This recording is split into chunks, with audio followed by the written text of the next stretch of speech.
देखिए हमारे लेसन का नाम है आवर इन्वायरमेंट, एनसीईआरटी, और ये सपोर्ट मटेरियल है, मैं यहाँ से पढ़ा रही हूँ। ओके, पहला है आपका इकोसिस्टम।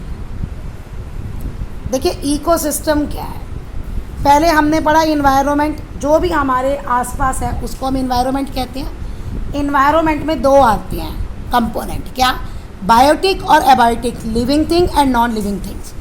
तो अर्थ में पूरी वो जगह या इन्वायरमेंट जहाँ पे आपको लिविंग थिंग और नॉन लिविंग थिंग दोनों मिलते हैं और दोनों आपस में इंटरेक्ट करते हैं, यानी दोनों एक दूसरे के बिना नहीं रह सकते, तो उसको हम कहते हैं इकोसिस्टम। जैसे एक पॉन्ड है, पॉन्ड भी एक इकोसिस्टम है क्योंकि वहाँ पे सारी नॉन एबायोटिक कंपोनेंट मिलते हैं, एयर, वाटर, सॉइल, और लिविंग थिंग्स भी मिलते हैं, प्लांट्स, फ्रॉग।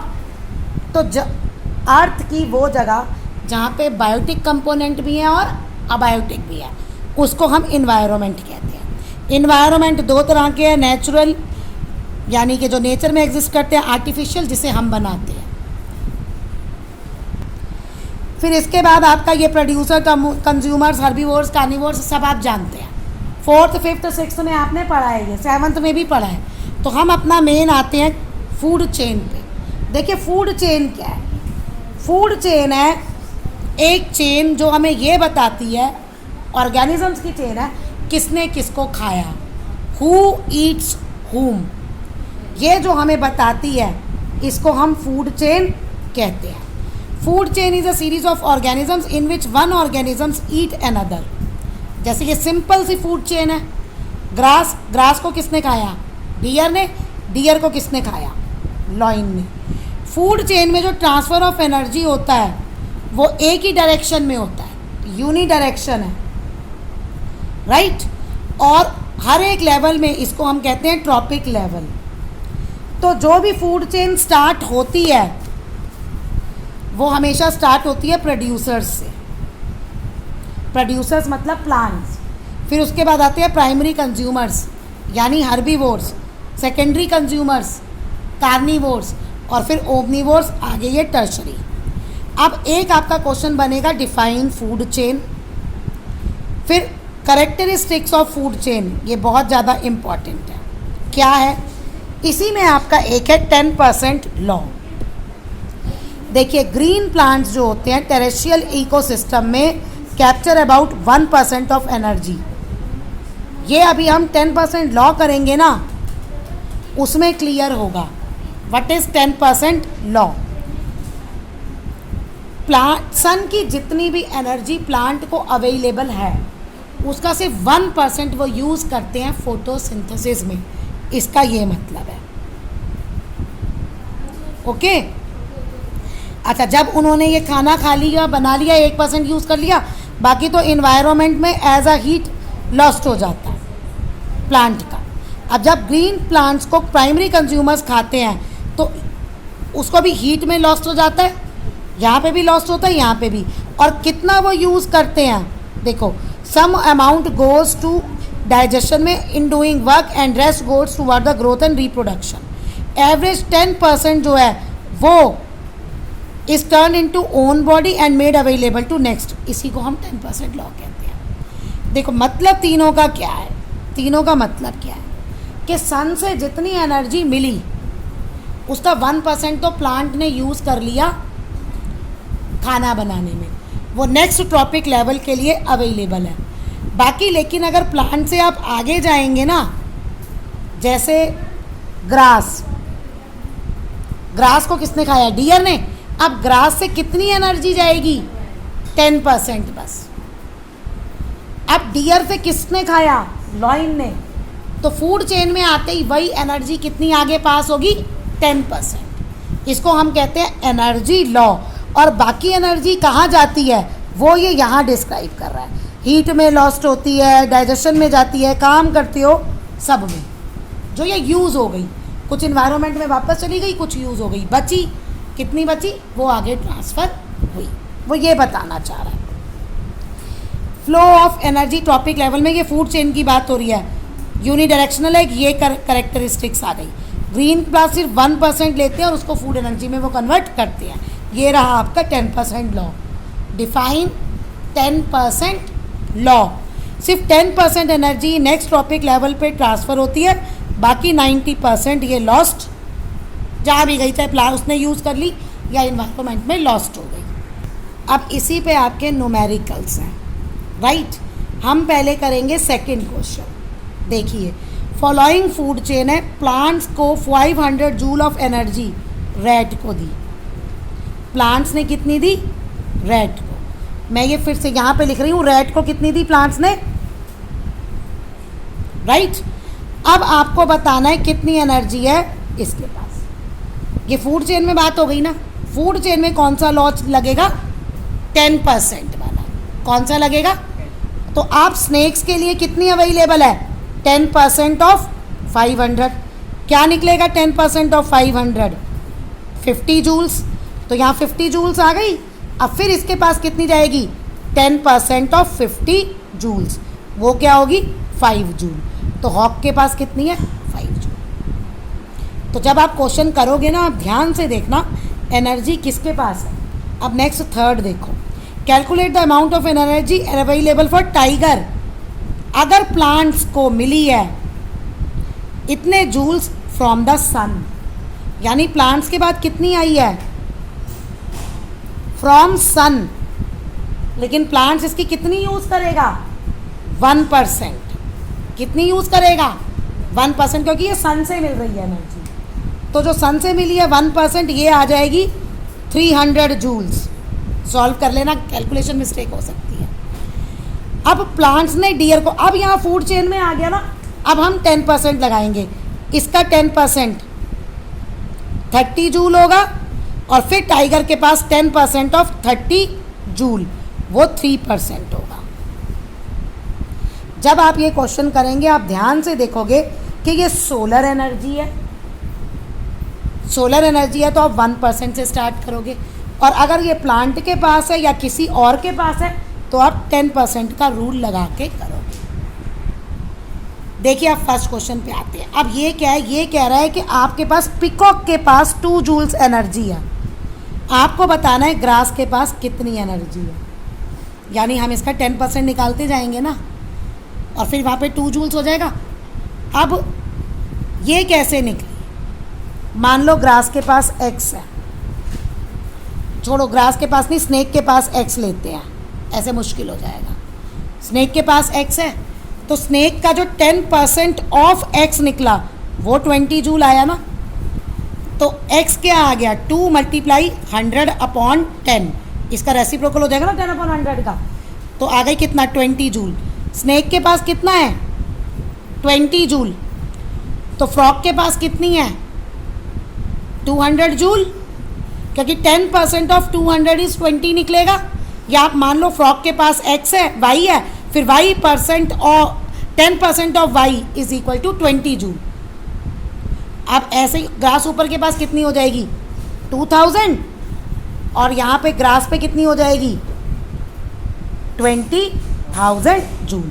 अब चाहे तो आप इसे अपना माइंड यूज़ करके परसेंट लगा के वैसे करो, चाहे यहाँ पे x, y, z, t variable लेके फिर वो 10% जैसे यहाँ बताया वैसे करो। तो ये आपके न्यूमेरिकल्स हैं जो आते हैं। अब देखिए, एक क्वेश्चन ये आता है कि कोई भी जो फूड चेन होती है ना, उसमें 3 या 4 स्टेप्स होते हैं, इससे ज़्यादा नहीं होते। क्यों? अब आप देख रहे हैं एनर्जी कितनी कम होती जा रही है। तो 4 स्टेप्स के बाद एनर्जी ट्रांसफ़र, बहुत कम एनर्जी ट्रांसफ़र होती है, ना के बराबर, तो वो तो फिर एग्जिस्ट करता ही नहीं। तुम यहाँ देखो, यहाँ पे थर्ड में ही 3 जूल आ गया, तो फोर्थ में तो 0.3 जूल हो जाएगा। तो आगे कहाँ एनर्जी ट्रांसफ़र करने के लिए? एनर्जी ही नहीं है। इसलिए फूड चेन में 3 या 3 से ज़्यादा ट्रॉपिक लेवल्स नहीं होते। और ये भी पेपर में आता है। ये तो खैर करेक्टरिस्टिक्स हैं। जब आप करेक्टरिस्टिक्स लिखेंगे फूड चेन पे, ये पहला पॉइंट लिखेंगे, ये दूसरा पॉइंट, ये तीसरा पॉइंट, इसके बाद यहाँ पे ये, since no little energy is available for next level, food chain generally all consist of 3 to 4 steps. The loss of energy at each step इतनी ज़्यादा होती है कि बहुत ही कम एनर्जी बचती है 4th और 5th लेवल के लिए। Next, the length and complexity of food chains very greatly, अलग अलग होती है हर ऑर्गेनिजम्स। अब यहाँ पे जो ये बात कह रहा है, फूड चेन जो होती है वो स्ट्रेट होती है, लेकिन एक ऑर्गेनिजम्स को एक से ज़्यादा खा सकते हैं। ये देखो यहाँ,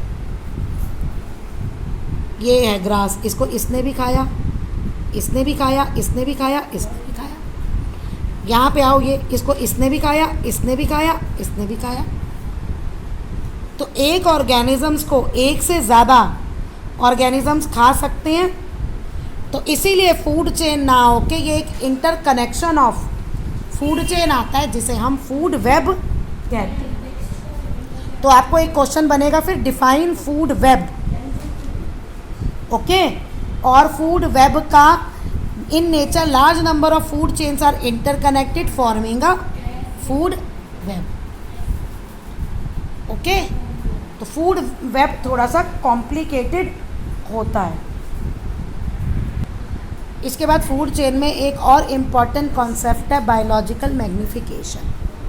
ठीक है, बायोलॉजिकल मैग्नीफिकेशन क्या है? देखिए इसमें क्या है, the concentration of harmful chemical increases with every next tropical level in a food chain, this is called biological magnification. है क्या ये? देखो इसमें क्या है, फिश है, स्मॉल फिश है, पेस्टिसाइड्स केमिकल्स वाटर में जाते हैं ना, तो वो केमिकल उसकी बॉडी में चले गए। उस फिश को बड़ी फिश ने खाया, बिग फिश ने। अब वो जितने केमिकल्स आपको स्मॉल फिश में मिल रहे हैं ना, उससे ज़्यादा सेम केमिकल आपको बिग फिश में मिलेंगे। और बिग फिश को ह्यूमन बीइंग्स ने खा लिया, तो अब जितने बिग फिश में केमिकल्स हैं उससे ज़्यादा आपको ह्यूमन बीइंग्स में मिलेंगे। तो यानी केमिकल की कंसंट्रेशन तो है ना, जो हर एक ट्रॉपिक लेवल पे वो बढ़ती जाती है, एनर्जी कम होती जाती है, केमिकल्स बढ़ते जाते हैं। तो इसीलिए इसे क्या कहते हैं, बायोलॉजिकल मैग्नीफिकेशन। ओके, तभी कहते हैं कि पेस्टिसाइड्स का, केमिकल्स का यूज़ कम से कम करो। B vegetarian. मान लो आपके फ्रूट पे केमिकल है, आपने धो लिया, निकल गया, आपने उसको खाया, कम है ना। उसी फ्रूट या उसी चीज़ को खाया हैन ने या गोट ने, और उसी को काट के आपने खा लिया, तो आपके में कंसंट्रेशन बढ़ती गई ना। तो इसलिए बी वेजिटेरियन। एक तो एनर्जी, जो परसेंटेज एनर्जी का ट्रांसफ़र होता है वो ज़्यादा होगा, और केमिकल की कंसंट्रेशन आपकी बॉडी में कम होगी। ओके, अब देखो क्या कह रहा है, maximum concentration of chemical get accumulated. क्यों? क्योंकि ह्यूमन जो है वो टॉप लेवल पे होता है। टॉप लेवल पे होते हैं ना, क्योंकि मेनली वो होते हैं ना, ओमनीवोर्स आते हैं, दोनों हैं। हर्बीवोर्स यानी वेजिटेरियन है, उनके लिए तो बेटर है। ये बात कही गई जो ओमनीवोर हैं, जो दोनों खाते हैं, मीट भी और वो भी। नॉन वेजिटेरियंस के लिए ये बात कही गई है, राइट। ये आपको देखना है। अच्छा, इसके बाद है आपका ओजोन लेयर। मैं दूंगी difference between ozone layer and oxygen. देखिए ऑक्सीजन जो है वो होती है O2 मॉलिक्यूल, और ओजोन लेयर होता है O3। ये लाइफ सपोर्टिंग है, ये नहीं मिलेगी तो आप मर जाओगे, इसकी एब्सेंस में आप मर जाओगे, इसकी प्रेजेंस में आप मर जाओगे, क्योंकि ये हाईली पॉइजनस होती है। इसका क्या काम है, अर्थ में जो सन की यूवी रेज आती हैं, अल्ट्रावायलेट रेज, ये उसको एब्जॉर्ब कर लेती है और अर्थ तक नहीं पहुंचने देती। अगर अर्थ तक यूवी लाइट्स रेज पहुंचेंगी तो हमें ये प्रॉब्लम्स होने लगेंगी, स्किन कैंसर्स, ये सब, राइट। ओजोन लेयर का फॉर्मेशन कैसे होता है, ये भी इम्पॉर्टेंट है सारा। ओके, ओजोन लेयर का जो फॉर्मेशन होता है, ये रहा आपकी बुक में, ये देखो ओजोन लेयर क्या है, क्या काम करती है, कैसे बनती है, क्यों डिप्लीट होती जा रही है, और difference between oxygen and ozone layer. ये सारे पॉइंट आप इसमें करोगे, और थोड़ा सा 9th की बुक से भी आप हेल्प ले सकते हो, 9th की बुक में भी है। देखिए कैसे बनती है। जो यूवी रेडिएशन होती है ना ऊपर, ऑक्सीजन की वो ब्रेक डाउन होती है। यूवी रेज जो है वो ऑक्सीजन जो प्रेजेंट है हमारे एटमॉस्फेयर में O2 मॉलिक्यूल्स उसको ब्रेक करके OO अलग अलग एटम कर दिए। अब यही O2 जब एक O से कंबाइन होंगे तो क्या बनती है O3। हो गया क्लियर? बनती ऑक्सीजन गैस से ही है। पहले ऑक्सीजन O2 O और O में ब्रेकअप हो रहे हैं एटम्स में। कौन कर रहा है? वो अल्ट्रावायलेट रेज कर रही है सन की, और फिर वही एक O2 से कंबाइन होके O3 बन रहा है। अब कैसे डिप्लीट होती है, इसका क्या रीज़न है डिप्लीशन का? जो आप ये क्लोरोफ्लोरोकार्बन्स यूज़ करते हैं ना, केमिकल सिंथेटिक क्लोरोफ्लोरो रेफ्रिजरेटर, ये हैं, ये ओजोन गैस के साथ रिएक्ट करते हैं और उसको ख़त्म करते जा रहे हैं। हो गया क्लियर इसका डिप्लीशन? अब इसका डिप्लीशन करते जाओगे तो प्रॉब्लम हो जाएगी। एक जगह भी था कि अंटार्कटिका में कहीं होल भी आया था इसमें, लेकिन शायद अब वो होल रिकवर हो चुका है। पहले आया था कि ओजोन लेयर में एक होल हो चुका है। ओके, तो ये नेक्स्ट आप ये खुद ही पढ़ोगे विद डिफरेंस बिटवीन और ये मेथड ऑफ वेस्ट डिस्पोजल, ये सारा आप खुद देखोगे।